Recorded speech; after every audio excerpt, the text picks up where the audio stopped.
গতকালকে থেকে বাংলাদেশের বিভিন্ন জায়গায় ঢাকা শহর থেকে শুরু করে বিভিন্ন অপ্রত্যাশিত ঘটনা ঘটছে, সহিংসতার ঘটনা আমরা শুনতে পাচ্ছি। আমরা আপনাদেরকে স্পষ্ট করে বলতে চাই, এই যে বাংলাদেশের ছাত্র সমাজ একটি এত বড় আন্দোলন করেছে, একটি ফ্যাসিস্ট একটি সরকারের যে একটি পতন ঘটিয়েছে, সেটি আমরা এই কারণে করিনি যে একজন নির্যাতক চলে যাবে আরেকজন নির্যাতক এসে সেই জায়গাটি নিবে। এটি আমরা আমাদের জায়গা থেকে কোনোদিনও মানব না। বরং এই যে নির্যাতনের যে প্রসেসটি রয়েছে, যে সিস্টেমটি রয়েছে, এই সিস্টেমটি ছাত্র সমাজ বা বর্তমান বাংলাদেশের যে প্রজন্ম তারা চায় না। সেই নির্যাতনের সিস্টেমটি চেঞ্জ করার জন্য আমরা আমাদের এই আন্দোলনটি করেছি, এই অভ্যুত্থানটি ঘটিয়েছি পুরো বাংলাদেশের মানুষকে নিয়ে।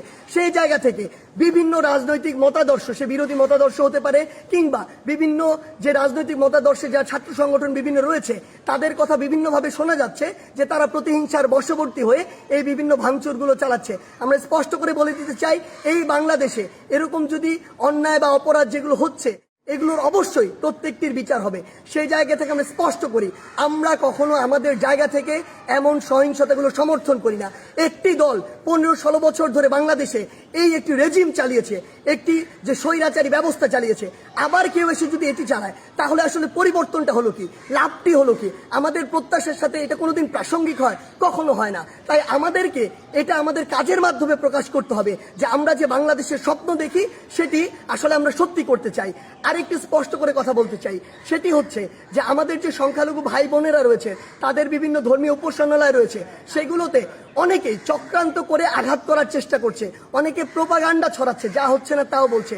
সেই জায়গা থেকে আমাদের সকলকে, সকল ধর্মের বর্ণের সকলকে এই দায়িত্ব নিতে হবে যে আমাদের যে ভাই বোনেরা এটি শিকার হচ্ছে, তাদেরকে আমাদের প্রোটেক্ট করতে হবে।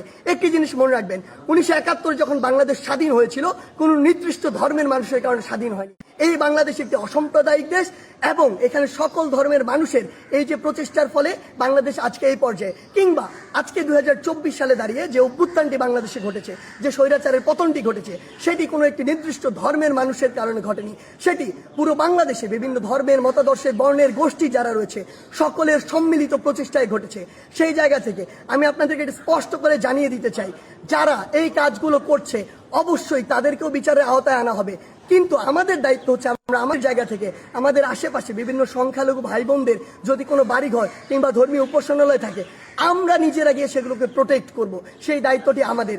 কারণ আমাদের আসলে স্বাধীনতার এখনো শুধুমাত্র একটি প্রাথমিক বিজয় হয়েছে, চূড়ান্ত ধাপে আমরা যাইনি। এটি ভুলণ্ঠিত করার জন্য অসংখ্য দেশের বাইরের অপশক্তি তাদের সর্বোচ্চটিকে দিয়ে চেষ্টা করছে। কিন্তু আমরা যদি এই অপকর্মগুলো প্রশ্রয় হতে দেই, তাহলে আমাদের এই যে স্বাধীনতার যে চূড়ান্ত বিজয়, সেটি কিন্তু অনেক কঠিন হয়ে যাবে। সেই জায়গা থেকে সকলের কাছে অনুরোধ যে আমাদের সকল ভাই বোন যারা এই অত্যাচারের শিকার হচ্ছে, সেগুলোর আপনার পাশে গিয়ে দাঁড়ান, সেগুলোর প্রতিবাদ জানান। এবং কেউ যদি কোনো রাজনৈতিক উদ্দেশ্যে প্রতিহিংসার বশবর্তী হয়ে কিংবা অন্য কোনো মতাদর্শ এই চিন্তা করে এসব হামলা চালায়, অবশ্যই এই বাংলাদেশে সেগুলোর বিচার হবে। আপনারা সবাই সবার জায়গায় সচেষ্ট থাকুন, যতক্ষণ না পর্যন্ত এই বাংলাদেশে জনগণের ভোটে, জনগণের দ্বারা নির্বাচিত একটি সরকার না প্রতিষ্ঠিত হচ্ছে।